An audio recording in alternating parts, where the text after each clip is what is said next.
आप सभी को राधे राधे, जय श्री कृष्णा। मैं सूर्यकांत द्विवेदी कैवल्य तंत्र वर्ल्ड में आप सभी लोगों का एक बार पुनः से स्वागत करता हूं। आप सभी लोगों का एक बार पुनः से हार्दिक अभिनंदन करता हूं। आज का जो मैं यंत्र प्रयोग आप सभी लोगों के मध्य में लेकर के आया हूं, ये भी मेरे हर यंत्र की तरह स्वयं सिद्ध है और ये बंधु विच्छेदकारी स्वयं सिद्ध बंगाली मोगा यंत्र है।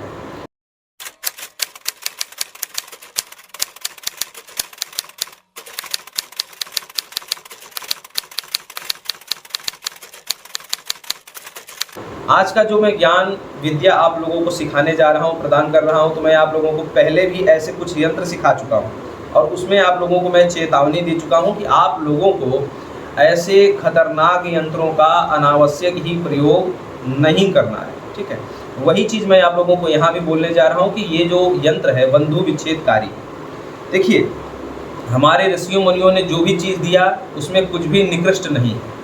सब चीज़ों की कहीं न कहीं आवश्यकता रही, इसीलिए पूर्वजों ने, ऋषि मुनियों ने हम लोगों को ये चीज़ें दी।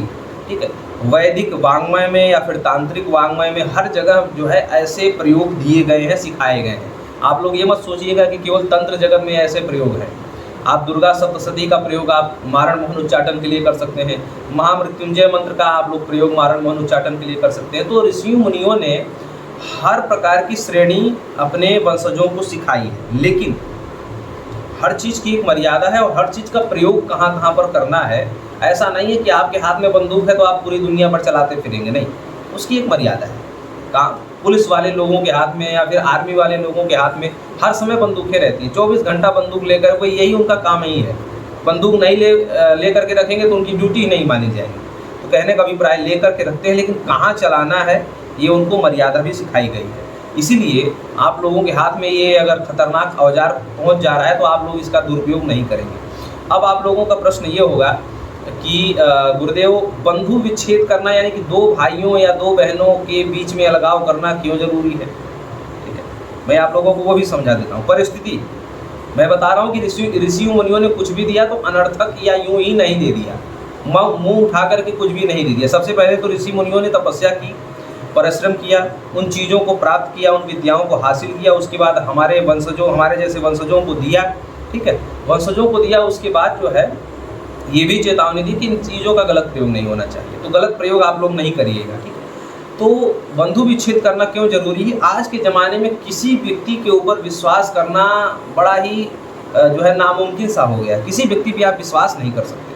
सब कुछ कर सकते हैं, आप कुत्ते पे विश्वास कर लेंगे, यहाँ तक कि आजकल के लोग ये कहने लगे कि सांप पे विश्वास करो, इंसान पे ना करो। ठीक है, और चाणक्य जी ने कहा है कि दुर्जनेषु च सर्वेषु वरम सर्पो न दुर्जना।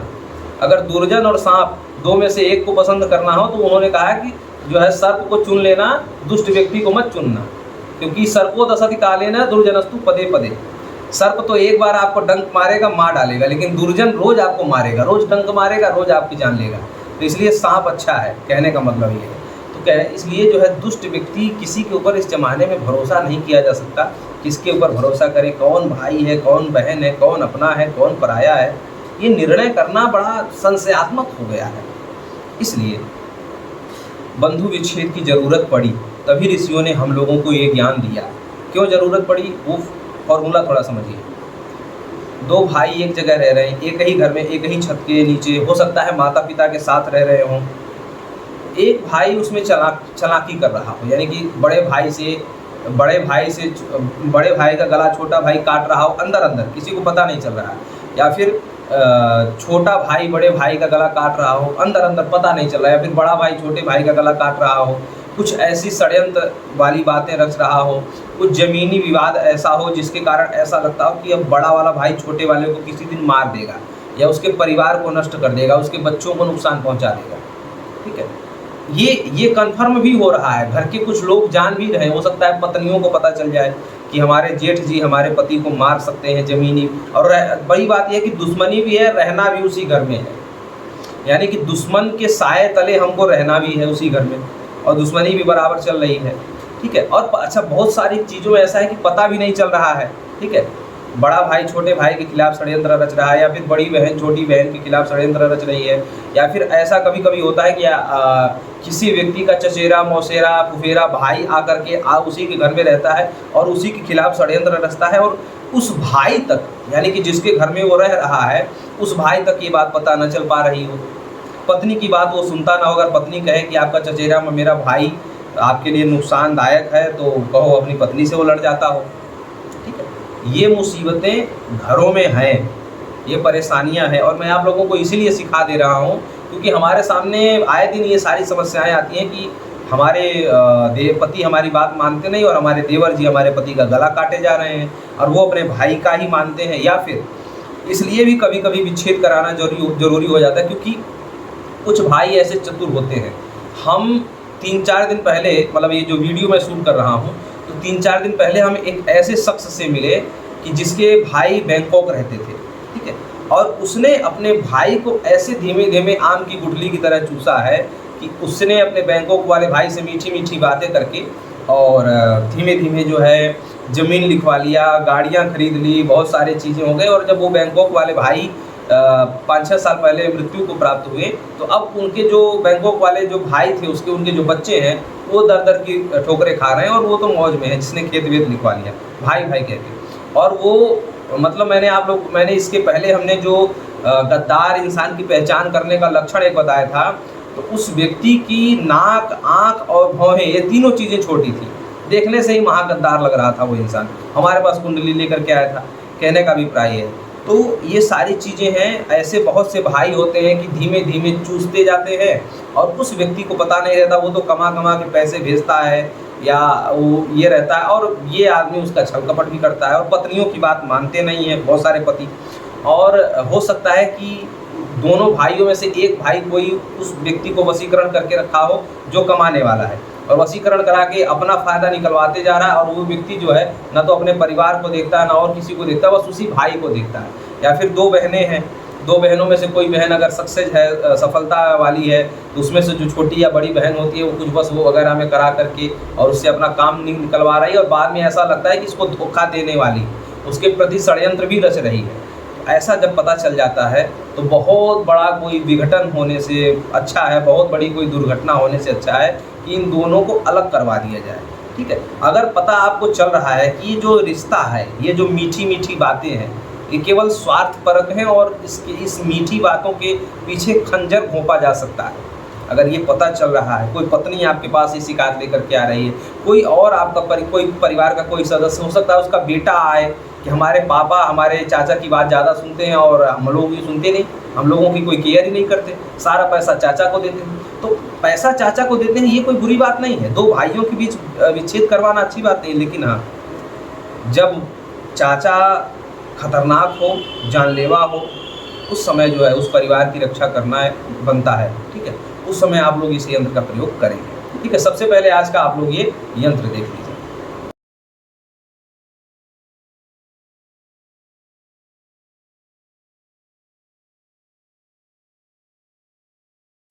यही यंत्र है, इसका प्रयोग आप लोग कैसे करेंगे? मतलब आप तांत्रिक हैं, आप कारीगर हैं, हम लोग कारीगर बोलते हैं, बंगाल में कविराज बोला जाता है। तो आप तांत्रिक हैं, कारीगर हैं, कविराज हैं, जो भी हैं, या आप ज्योतिषी हैं, अपनी गद्दी वगैरह चला रहे हैं, तो जब आपके पास ये केस आएगा, कोई पत्नी लेकर के आए, कोई बच्चा लेकर के आए, या मान लीजिए 3-4 भाई हों, उसमें ये लगे कि 2 भाई ऐसे हैं जो एक साथ जुड़े हुए हैं और हम 2 भाइयों का नुकसान कर रहे हैं, ऐसा भी केस आएगा। ऐसा केस आता है, मान लीजिए किसी के 4 भाई हैं, तो 2 भाई बहुत ज़्यादा पीड़ित हैं अपने ऊपर वाले 2 भाइयों से, या उसमें उन चारों में से 2 भाई एक में जुड़ करके इन दोनों भाइयों का कुछ नुकसान कर रहे हैं, खेती बाड़ी हड़पना चाहते हैं, या कुछ बहुत सारी चीज़ें ऐसी दबाना चाहते हैं, किसी चीज़ में केस में हराना चाहते हैं, बहुत सारी ऐसी चीज़ें होती हैं। तो उस समय अगर लगता है कि इन 2 भाइयों को या फिर इन 2 बहनों को, या इन मतलब चचेरे ममेरे 2 भाई मिल कर के कुछ गलत कर रहे हैं, तो ऐसा अगर इन दोनों को अगर अलग कर दिया जाए, तो समाज के लिए, परिवार के लिए कुछ अगर हित हो जाएगा। अगर ये पता चल जाए तो आप लोग उन दोनों को ज़रूर अलग कर दें। ठीक है, समाज का हित हो जाएगा। ये जो यंत्र आप लोगों को दिया गया, तो उन 2 शख्सों का इसमें नाम लिखना है। ठीक है, 2 शख्सों का नाम लिखना है, और उन दोनों शख्सों का नाम, किसी का भी नाम ऊपर लिख सकते हैं। दोनों 2 भाई जो प्रेम में हैं, एकदम घनिष्ठ हैं, और आपस में मतलब लगता है कि ये मतलब कभी टूटेगा ही नहीं, तो उन दोनों में से किसी का भी नाम ऊपर लिख सकते हैं, किसी का भी नाम नीचे रख सकते हैं, कोई बाध्यता नहीं। आपके घर में ये समस्या है तो आप खुद के लिए करें, और आप तांत्रिक हैं तो दूसरे के लिए करके दे सकते हैं। कब करेंगे? शनिवार, मंगलवार या फिर अमावस्या, इन 3 दिन आप लोगों को क्या करना है, कितने यंत्र बनाने हैं, 5 यंत्र बनाने हैं, ठीक है। 5 यंत्रों पर उन दोनों शत्रुओं का नाम लिखते जाना है। जिसका नाम ऊपर आपने पहले यंत्र पे लिख दिया, उसी का 5 यंत्र पे ऊपर ही नाम लिखेगा। जिसका नाम नीचे आपने लिख दिया, तो 5 यंत्र पे नीचे ही नाम लिखा जाएगा, ठीक है। आप केसर की कलम से या अष्टगंध की स्याही से या अनार की, केसर की कलम तो नहीं होती, मतलब अनार की कलम से, केसर की स्याही से या फिर अष्टगंध की स्याही से आप लोग ये बना सकते हैं सादे कागज पर, ठीक है। अब जो है ये यंत्र आपने बना लिया, शनिवार, मंगलवार या फिर अमावस्या के दिन आपने यंत्र बना लिया 5। पाँचों यंत्रों को मोड़ मोड़ करके ऐसे आपने उस यजमान को दे दिया। फिर आपके घर में केस है तो आप अपने घर का निवारण कर सकते हैं, ठीक है। आपको क्या करना है कि हर घर में सुबह सुबह कहीं न कहीं किसी न किसी टैंक में पानी भरा जाता है पीने के लिए। आजकल तो वो कैन वाला, डब्बा वाला आता है जिसमें 20 लीटर पानी आता है, या बहुत लोग मिल्टन रखते हैं। तो उस पानी के डिब्बे में आपको सुबह सुबह जब ये पानी ताज़ा ताज़ा हर घर में भरा जाता है, उसी समय आपको ये पर्ची डाल देंगे, ठीक है। अगर ऐसा है कि कैन वाला दोपहर को आता है, उससे मतलब नहीं है। सुबह आप रोज़ सुबह सुबह उसको डाल दीजिए, केवल 5 दिन। आप लोग कहेंगे वो पानी तो पूरे घर का व्यक्ति पीता है, तो उससे मतलब नहीं है। 2 लोगों की ही लड़ाई होगी और जिनका नाम लिखा है उन्हीं लोगों की लड़ाई होगी। बाकी घर भर आप खुद उस जल को पिए तो कोई नुकसान नहीं है। जिसने ये पर्ची डाला है वो खुद भी उस जल को पिएगा तो उससे कोई मतलब नहीं है। जिनका नाम है और वो जो यंत्र की एनर्जी है, उन्हीं दोनों के ऊपर काम करेगी। पूरे घर की लड़ाई नहीं होगी, आप इस चक्कर में मत रहिए। और एक बात तो ये बता दूं, बहुत लोग ये कहेंगे कि जान माल की लड़ाई होगी, तलवारें बंदूकें चल जाएंगी, तो ऐसा भी नहीं होगा। इसीलिए ये यंत्र सिखा रहा हूँ। बड़ा ही संयमित यंत्र है, मैं आप लोगों को सिखा रहा हूँ कि लड़ाई होगी, मनमुटाव होगा पूरा, लेकिन गोलियां और बारूद नहीं चलने वाले। बड़े आराम से लड़ाई होगी, मनमुटाव ऐसा हो जाएगा जीवन भर के लिए। दोनों के जीवन में ऐसा जहर घुल जाएगा कि जीवन में वो दोनों कभी एक दूसरे के लिए आकर्षित और प्रेमी नहीं होंगे। और वशीकरण और मोहिनी वगैरह अगर करा दिया होगा तो वो तो इतना खतरनाक टूटेगा कि आप कल्पना भी नहीं कर पाएंगे कि इस यंत्र ने क्या चमत्कार कर दिया, ठीक है। और बड़ी बात यह है कि घर के लोग परेशान रहते हैं और उन दोनों के बीच में खटास नहीं डाल पाते, जिसके कारण बहुत बड़ा कोई विघटन होने वाला रहता। तो ये घर वाले लोग ही कर सकते, क्योंकि उस पीने वाले जल में डालना ही है। और घर के लोग मतलब दूर से आप लोग करना चाहें उसके लिए हम पहले यंत्र सिखा ही चुके हैं। अगर दूर से किसी के परिवार में विच्छेद कराना हो तो वो हम पहले ही सिखा चुके हैं। लेकिन ये घर के लोग जो परेशान हैं और चाहते हैं कि इन दोनों का जो है विघटन हो जाए, उस समय आप लोगों को ये कार्य करना है, ठीक है। कहने का अभिप्राय मेरा ये। तो ये उस समय आप लोग ये कार्य कर सकते हैं जब किसी के घर के ही, और ये बहुत तेज काम करता है। और ये 5 यंत्र हमको लगता है प्रयोग में नहीं आ पाएगा, उससे पहले घटना घट जाएगी जिस मनोकामना के लिए आप ये यंत्र का प्रयोग करने वाले हैं। आशा और उम्मीद करता हूँ कि आप लोग अच्छे से समझ गए होंगे, अच्छे से जान गए होंगे, और इस यंत्र का आप लोग हर समय सदा के लिए प्रयोग नहीं करेंगे। बड़ी ही सोच समझदारी के साथ निर्णय लेते हुए आप इस यंत्र का प्रयोग करेंगे। राधे राधे।